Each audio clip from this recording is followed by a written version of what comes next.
Hello, I'm Ryan Cook, and this is Civic Tech Chat, a podcast about the civic technology movement.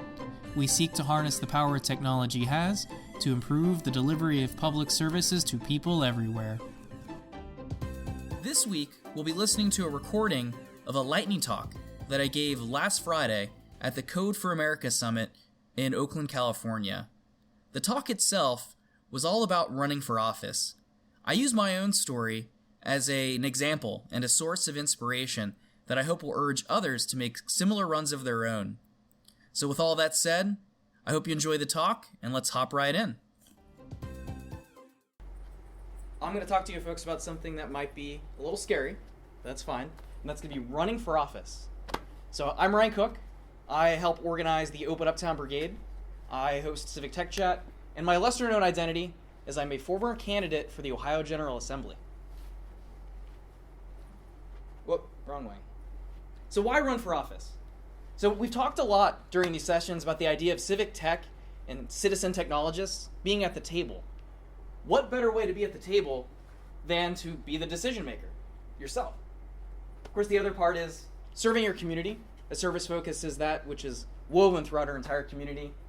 And I'm going to tell you a story, the story of my run, that I'm hoping that by the time I get done with it, somebody in this room will decide that this running for office thing, it just might be a crazy enough idea to work. So the story starts in late 2015. I was then living in Columbus, Ohio. I'd done some volunteering in politics, managing a state house campaign before, but I'd never been the candidate. But this time, I wanted to do something that had to do with my home district, House District 21, in the northwest part of the city. So I asked around, did my digging. I was just going to volunteer. But then I found out there were no candidates. Not a one. No one interested. And I decided that wasn't acceptable to me. So I took on the endeavor of becoming a candidate. So in order to do that, the first thing you have to think about is who you are. Like, what's your record? What are your values? So for me, I'm a veteran, which means I have a goofy gas mask picture that I get to share with people. Fantastic. And that also informs a lot of who I am, what my values are. What you may not know about me is I'm also a bit of an egalitarian. I'm all about trying to give everyone their fair shake. And like many of you, the idea of service is at the very core of my being. So to me, this venture was about extending that, continuing service. So then what? Well, running for office involves knocking on a lot of doors. It involves asking strangers for money, which I'll admit is a very uncomfortable thing to do. And giving a lot of short speeches, just like this, though obviously in a different context. And I'll admit, running for office is super time-consuming. It was like having a second full-time job. And I also got to do cool things like parades, talk at people, take group photos that, look cool. Oh, there were also negative ads, which taught me two things about myself. One, I have a master plan. And they uncovered it. And two, with a little bit of lightning and some Photoshop, even I can look like a Bond villain. So that's like career plan B, I think. Oh, and I can also apparently raise taxes by like a lot. I'm pretty powerful. So along the way, I also heard a lot of people's stories. As I mentioned, you have to knock on a lot of doors, at least in an Ohio General Assembly race. And I ended up knocking on over 10,000 doors. So as you imagine, I heard a lot of like really deep personal stories from folks about their interactions with state and local government. And one of the things that really stuck with me along the way and caused me to dig into it was this intern parent I talked to who was actually only 2 streets away from where I lived. So it was like one of the first places I went to knock on doors. And what they told me is that they had their children were both very curious about tech, but they weren't sure how to help them investigate that. There wasn't really anything at their school to let them do that. They themselves weren't qualified to do it. And it reminded me a lot of me. I was that kid when I was younger. I had a typing class. That was what I had in school. And I was lucky I had an uncle that worked at MCI that could kind of help satisfy my curiosities, but not everyone has that. So I started to think about computer science education. And I did some research. And what I found wasn't so great for Ohio. At the time, there were some surveys done by folks like code.org, and Google also did a survey. What I found is 90% of parents, they want computer science to be taught to their children. but only 40% of schools offered anything that you could call computer science, or I guess specifically computer programming. And even weirder, only 7% of principals sampled in the state by Google saw it as a high demand field, which, yeah, it's a little weird. So I decided to make a platform. And what I was going to do was campaign really hard on the idea of trying to develop standards and model curriculum in Ohio, following the K-12 computer science framework, which I highly suggest you look up if you're not familiar. It's a great framework, which includes some other policy suggestions that came up with, there should be a statewide leadership post for the curriculum, and we should allow it to be used as a K-12 graduation requirement. Additionally, we should be incentivizing teacher certification in computer science, which again, in Ohio, is not a thing. And we also should be providing funding for these things. It should be a continuing education area for teachers as they're seeking different licenses and whatnot. But in Ohio, that was not the case then. So, as the election goes, I'm knocking on doors, doing my thing. Well, campaigns have debates.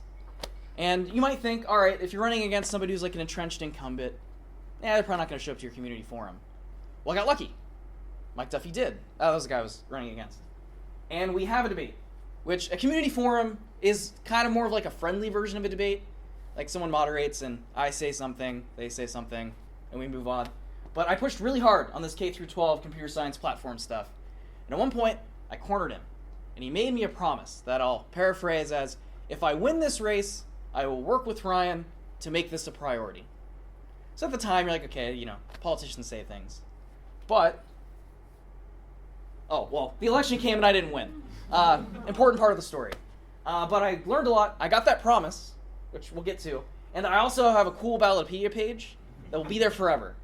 So, there's my legacy right there. So, I then wait a little bit after the election, and I reach back out about this promise. And I met with Mike Duffy, the incumbent I've been talking about, and I put together this big packet of information using resources like those from code.org and other partners in the K-12 computer science framework. And I was like, all right, we're going to do this. We're going to make something happen. We met for coffee, had a bunch of conversations, and then one day, this post pops up, and House Bill 170 is born. Now, does it do all of the things? No, but it does do some of the things. And of course, legislation takes time.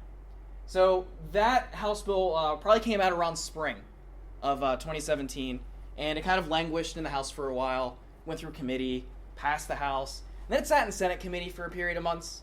And I would check in with Mike Duffy now and again, but it was kind of not much I can do at that stage.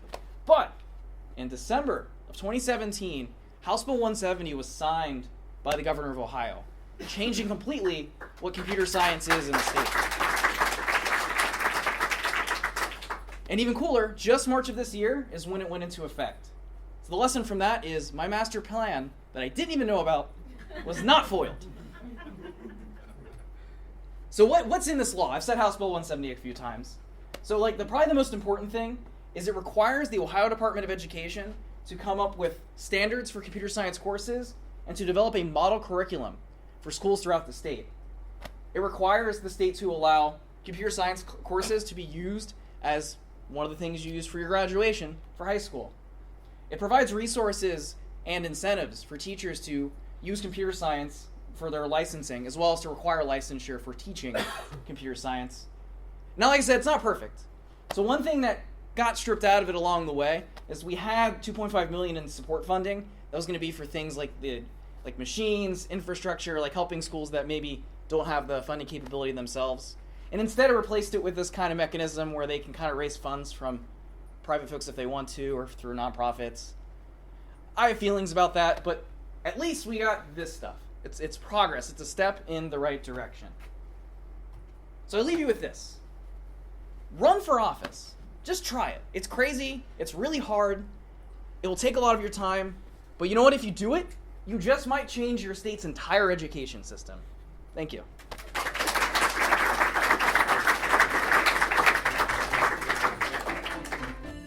You can follow us on Twitter using the handle @CivicTechChat.